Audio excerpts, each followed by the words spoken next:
Negotiations between top congressional Democrats and the White House on a COVID-19 economic recovery package collapsed Friday. Neither side is giving an inch. Among the sticking points, Republicans insist that in order to fully reopen, businesses need to be protected from lawsuits if employees or customers are exposed to the coronavirus.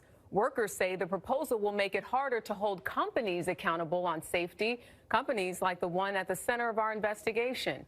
Here's CBS's Nancy Cordes.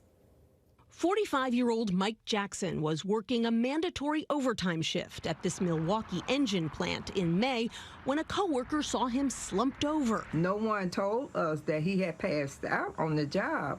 But he was back at work 2 days later. Verl Newsom is Mike Jackson's mother. Why do you think he went to work even if he wasn't feeling well? They will fire you. He got 4 young kids he have to take care of, so he go to work sick. Jackson collapsed again and was sent to the hospital, where he tested positive for coronavirus. He died 10 days later. Boy, it hurts so bad. I wasn't there with him. When he passed, he died by himself. 6 current workers tell CBS News the company, Briggs Stratton, required them to work face-to-face on the assembly line and that managers rarely wore masks. After Mike tested positive, one after another, people started getting positive test results back. Forklift operator Chance Zombor worked alongside Mike Jackson. He said the company started requiring masks this week, more than 2 months after Jackson's death, because the state mandated it. The company doesn't care whether we live or die.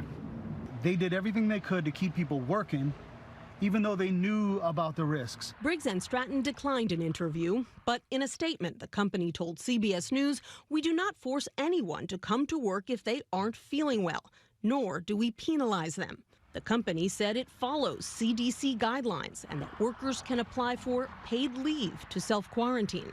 The company also provided this photo showing plastic barriers between workers.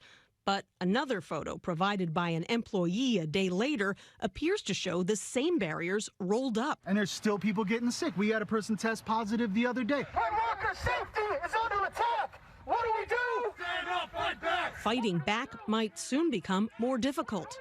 If there's any red line, it's on litigation. Senate Republicans have a new bill that would shield companies from some coronavirus lawsuits. Workers have already filed suits against Walmart, Amazon, McDonald's, and Tyson Foods.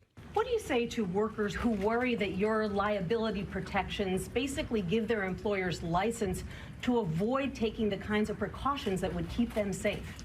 This is mainly to protect them, because the employers would only be liable if they were grossly negligent. A month before his death, Mike Jackson and his co-workers protested the lack of safety equipment at the plant. Federal safety regulators are now investigating the workers' complaints. They should take responsibility.